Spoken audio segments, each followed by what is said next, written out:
নমস্কার বন্ধুরা, আমি নীলাঞ্জন ব্যাংকিং মেন্টর চ্যানেলে তোমাদের সকলকে স্বাগত জানাই। তো রিসেন্টলি এসবিআই জুনিয়র অ্যাসোসিয়েটের নোটিফিকেশন আউট হয়েছে, যেটা আমরা দেখতে পাচ্ছি যে ওয়েস্ট বেঙ্গলে যদি ভ্যাকেন্সির কথা বলা হয় তো আনরিজার্ভড ক্যাটাগরি থেকে অনেকটা হিউজ অ্যামাউন্টে ভ্যাকেন্সি আমরা দেখতে পাচ্ছি নোটিফিকেশনের মধ্যে, যেটা লাস্ট কয়েক বছরে কিন্তু এরকম ভ্যাকেন্সি চট করে দেখা যায়নি।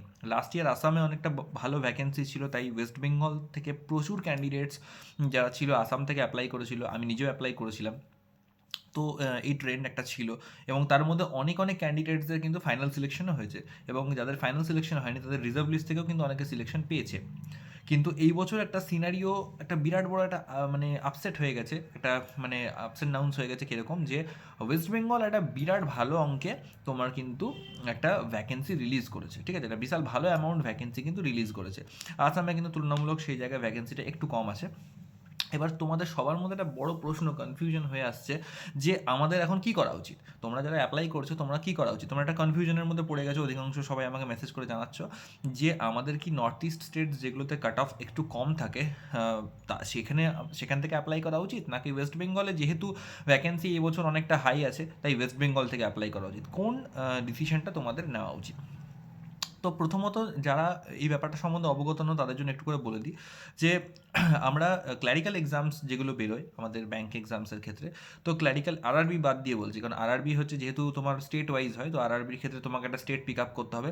অফিসার বা ক্ল্যারিক্যাল তুমি যে এক্সামই দাও না কেন সেটার জন্য, অফিস অ্যাসিস্ট্যান্টের জন্য তোমাকে স্টেট পিক আপ করতে হবে, এবং প্রবেশনারি অফিসার বা স্কেল ওয়ান অফিসারের জন্য তোমাকে কিন্তু স্টেট পিক আপ করতে হবে। কিন্তু বাকি এক্সামস যেমন আইবিপিএস এর নর্মাল এক্সাম যেগুলো হয়ে গেল বা এসবিআই এক্সাম হয়ে গেল, সেখানে কেবলমাত্র ক্ল্যারিক্যালসদের জন্য কিন্তু স্টেট পিক আপ করতে হয়, যে কোন স্টেট থেকে তুমি অ্যাপিয়ার করতে চাও। অফিসারদের ক্ষেত্রে কিন্তু অল ওভার ইন্ডিয়া বেসিসে কিন্তু তোমার এক্সামটা হয়ে থাকে।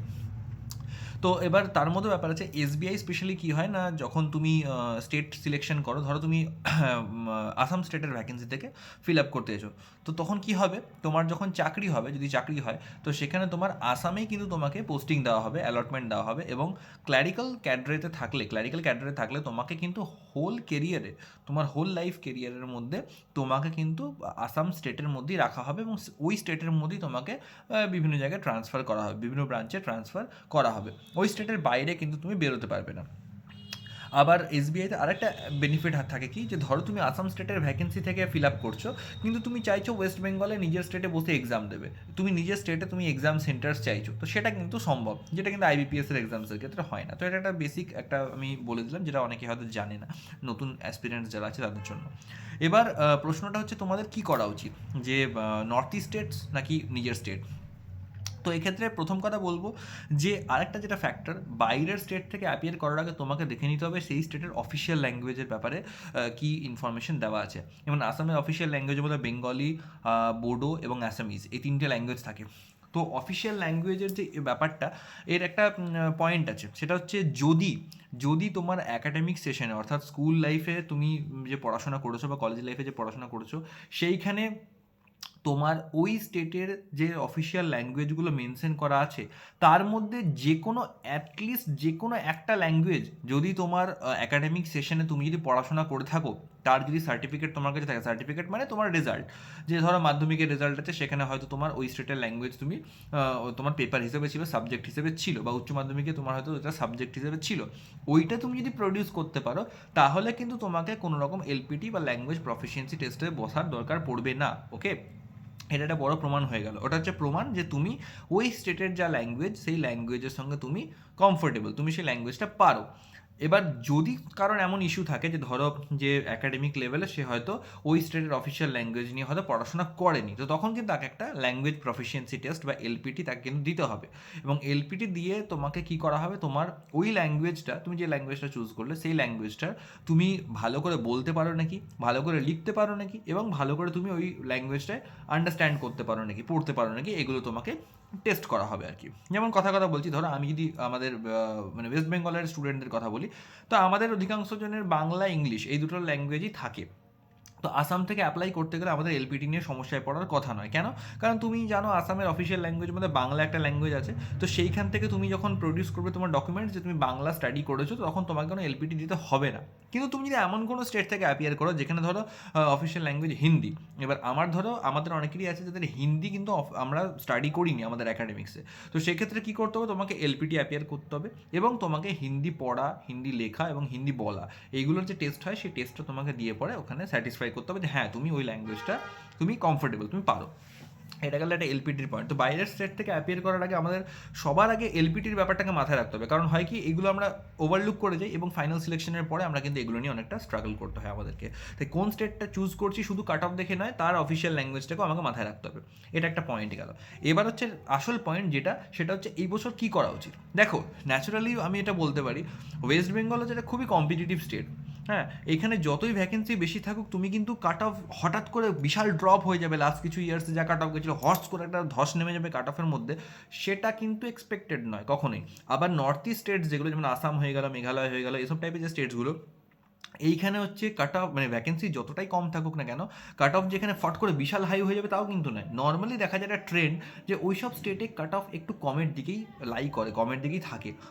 কিন্তু এবার এই মুহূর্তে আমি একটা জিনিস বলবো যে একটা টুইস্ট এখানে কাজ করছে, কারণ দেখো ভ্যাকেন্সি একটা কিন্তু বিরাট বড় ফ্যাক্টর একটা হয়ে যায় তোমার ফাইনাল সিলেকশনের ক্ষেত্রে, ঠিক আছে, ফাইনাল কাট অফ ডিটারমিনেশনের ক্ষেত্রে বিরাট বড় একটা রোল প্লে করে। এটা লাস্ট টাইম আমি আরআরবি যখন এক্সাম দিয়েছিলাম, আরআরবি ক্লারিক্যাল এক্সাম যখন দিয়েছিলাম, তো লাস্ট ইয়ার ওয়েস্ট বেঙ্গলের কিন্তু ভ্যাকেন্সি অনেকটা হাই ছিল তার আগের বছরের তুলনায়। তো তার আগের বছর আমি এক্সাম দিয়ে পরে যেরকম কাট অফ দেখতে পেয়েছিলাম, সেই অ্যাকর্ডিং আমি এক্সপেক্ট করেছিলাম যে তারপরের বছর কাট অফটা কীরকম হতে পারে, অর্থাৎ আমি কথা বলছি 2023-এর এক্সামের। তো 23-এর এক্সামে যখন রেজাল্ট আমার বেরোলো 1 জানুয়ারি 2024, আমি কাট অফ দেখে নিজেই অবাক হয়ে গেছিলাম, কারণ আমি পার্সোনালি বিলিভ করিনি যে আমার সিলেকশন হতে পারে, কারণ আমার আশা ছিল না যে আমি যে অ্যাটেম্প্ট করেছি তাতে করে আমার কাট অফ বেরোবে না, আমি এটাই ভেবেছিলাম। কিন্তু কাট অফ অতটা ড্রপ করে যাবে লাস্ট ইয়ারের তুলনায় এটা কিন্তু আমিও এক্সপেক্ট করিনি। কাট অফ কিন্তু কম ছিল না খুব একটা, কিন্তু ড্রপ করেছিল। তো এই জিনিসগুলো কিন্তু ঘটে যখন ভ্যাকেন্সি হাই থাকে, তখন এরকম আনএক্সপেক্টেড জিনিসগুলো, ঘটনাগুলো কিন্তু ঘটে থাকে। তাই আমরা কিন্তু কোনোভাবেই প্রেডিক্ট করতে পারবো না হঠাৎ করে যে কাট অফটা যে কতটা কমবে বা কতটা বাড়বে বা কতটা নামবে। তবে হ্যাঁ, কিছু হলেও বেনিফিট তো থাকবেই, কারণ যেখানে এতটা হিউজ ভ্যাকেন্সি রয়েছে তো তার কিছু হলেও বেনিফিট কিন্তু থাকবে। তো আমি অবশ্যই বলবো যে লাস্ট বহু বছরে কিন্তু এরকম একটা ফিগার আমরা দেখতে পাচ্ছি, ওয়েস্ট বেঙ্গলে যে আনরিজার্ভ ক্যাটাগরিতে যে ভ্যাকেন্সিটা রিলিজ করা হয়েছে লাস্ট কয়েক বছরে কিন্তু এরকম ভ্যাকেন্সি কিন্তু দেখা যায়নি। তাই আমি অবশ্যই রেকমেন্ড করবো যারা ওয়েস্ট বেঙ্গল থেকে অ্যাপিয়ার করছো, তোমরা এবছর ওয়েস্ট বেঙ্গল থেকে নিজের স্টেট থেকে অ্যাপিয়ার করার টার্গেট করো এবং নিজেদের বেস্ট পসিবল প্রিপারেশনটাকে নিয়ে তোমরা মাঠে নামো এবং তোমরা নিজেদের বেস্ট দাও। কারণ ভ্যাকেন্সি যেহেতু এতটা বেশি আছে, অনেক সময় হয় কি একটু মানে অ্যাভারেজ পারফরমেন্সেও অনেক সময় হয় যে কাট অফ কিন্তু দেখা যাচ্ছে যেরকম যায়, তোমার যদি পারফরমেন্স সেরকম আশানুরূপ নাও হয়, তোমার স্যাটিসফাইং পারফরমেন্স যদি নাও বা হয়, তবুও দেখা যায় হয়তো মেন লিস্ট থেকে কিংবা রিজার্ভ লিস্ট থেকে তোমরা কিন্তু ফাইনাল সিলেকশন হয়ে যাওয়ার অনেকটা চান্সেস বেড়ে যায়। ওকে, তো এটা কিন্তু একটা চান্স থাকে। আর তোমাদের মধ্যে কেউ যদি এমন হয় যে বয়স এখনও অনেকটা কম, এখনও হাতে অনেকটা সুযোগ আছে এক্সাম দেওয়ার মতন, তাদেরকে তো আমি অবশ্যই বলবো যে এই যে বিশাল বড় ভ্যাকেন্সি, এটা একটা once in a life time সুযোগ হয়তো তোমরা পাচ্ছ, তাই অবশ্যই এই ভ্যাকেন্সিটাকে কাজে লাগাও। এবার এই বছর এমনও একটা ঘটনা কিন্তু ঘটতে পারে যে তুমি হয়তো দেখবে ওয়েস্ট বেঙ্গলে যেহেতু ভ্যাকেন্সি অনেকটা বেশি আছে, ওয়েস্ট বেঙ্গলের সারাউন্ডিং স্টেটস যেগুলো যেমন হয়ে গেলো ধরো উড়িষ্যা হয়ে গেল বা বিহার হয়ে গেল বা তোমার আসাম হয়ে গেল, এইসব স্টেটস থেকেও কিন্তু অনেকে হতে পারে যারা হয়তো ওয়েস্ট বেঙ্গলের দিকে টার্গেট করবে, যেহেতু এখানে ভ্যাকেন্সি বেশি আছে তো আমরা এখানে আসি। তো এটাও কিন্তু একটা ফ্যাক্টর হতে পারে যে আমরা আগে থেকে কিন্তু কিছু ডিটারমাইন করতে পারবো না যে এখানে কম্পিটিশন কী হবে না হবে কি না। তবে এইটুকু আমি বলতে পারি, ওয়েস্ট বেঙ্গল অলওয়েজ একটা কম্পিটিটিভ স্টেট হিসেবে এখানে পরিগণিত হয়ে এসছে এবং ওয়েস্ট বেঙ্গলের কাট অফের ট্রেন্ড কিন্তু সবসময় একটু হায়ার সাইডেই থেকে যায়, এমন না যে খুব জলভাত লেভেলের কাট অফ এখানে এসছে, কখনোই কিন্তু এটা দেখা যায়নি। তো এক্ষেত্রে আমি বলবো যে একটু কম্পিটিশন থাকবে, এটার জন্য মেন্টালি প্রিপেয়ার্ড থাকো, কিন্তু নিজেদের বেস্ট প্রিপারেশন নিয়ে পরে ওয়েস্ট বেঙ্গল থেকে এই অ্যাটেম্পটা নাও, কারণ হচ্ছে ভ্যাকেন্সিটা অনেকটা হাই আছে, এটা কিন্তু একটা বিরাট বড় অপরচুনিটি একটা তোমাদের জন্য তৈরি করতে পারে। আর কারোর যদি এমন সিচুয়েশন থাকে যে না যে ঠিক একেবারেই মনে কনফিডেন্স পাচ্ছ না, হয়তো মনে হচ্ছে ফাইনাল অ্যাটেম্প্ট তোমাদের এবং তোমরা মনে করছো যে না যদি নর্থ ইস্ট স্টেটস থেকে বা অন্য কোনো ফেভারেবল স্টেটস থেকে আমরা যদি অ্যাপিয়ার করি যেখানে একটু কাট অফটা কম যেতে পারে, যেখানে মোটামুটি একটা ঠিকঠাক অ্যামাউন্ট ভ্যাকেন্সিও আছে এবারে, হ্যাঁ, কিন্তু কাট অফটাও বেশ কম যেতে পারে, এবং তুমি কনফিডেন্ট ফিল করছো যে না অ্যাটলিস্ট একটা জব সিকিউরিটি করার জন্য আমি ওখান থেকে অ্যাপিয়ার করে আমি কনফিডেন্টলি ওখান থেকে জবটা ক্লিয়ার করে বেরিয়ে যাবো। কারণ এটা সত্যি কথা যে তোমার লাস্ট কিছু বছরের কাট অফ ট্রেন্ড তোমরা যদি দেখো, যে কোনো একটা এক্সামে যদি ফাইনাল কাট অফ দেখা যাচ্ছে ধরো 70 বা মানে আমি জাস্ট একটা এক্সাম্পল ধরছি, 70 75 এরকমের মধ্যে ঘোরাফেরা করছে, তো সেই কাট অফটা হঠাৎ করে বেড়ে গিয়ে 90 100 চলে যাবে, এটা কিন্তু কখনই হয় না, ন্যাচারালি এটা হয় না। একটা ওই ধারে পাশের মধ্যে জিনিসটা কিন্তু ঘোরাফেরা করবে। ওকে, তো সেটা একটা চান্সেস থেকে যায়, তো তোমরা যদি সেরকম ফিল করো তো অবশ্যই তোমরা নর্থ ইস্ট স্টেট তখন পিক আপ করতে পারো। কিন্তু তবুও আমি সবাইকে রেকমেন্ড করব যে ওয়েস্ট বেঙ্গল স্টেট থেকেই তোমরা এবছর নিজের, যে যারা ওয়েস্ট বেঙ্গলের ক্যান্ডিডেট তাদের কথা বলছি স্পেশালি, তোমরা নিজেরা অবশ্যই নিজেদের স্টেট থেকে অ্যাপিয়ার করো, কারণ ভ্যাকেন্সিটা অনেক হাই আছে, এবং এরকম হিউজ লেভেলের ভ্যাকেন্সি থাকলে পরে যা কিছু ঘটতে পারে, মানে আনপ্রেডিক্টেবল থিংস ক্যান হ্যাপেন। ঠিক আছে, তাই এটাই বলবো সর্বশেষ একটা কথা, যে প্রিপারেশন সব থেকে বেশি ম্যাটার করবে, ভ্যাকেন্সি জাস্ট একটা ফ্যাক্টর মাত্র, তোমাকে চুজ তুমি পাবে একটাই মাত্র ভ্যাকেন্সি, এটা হচ্ছে সব থেকে বড় পয়েন্ট।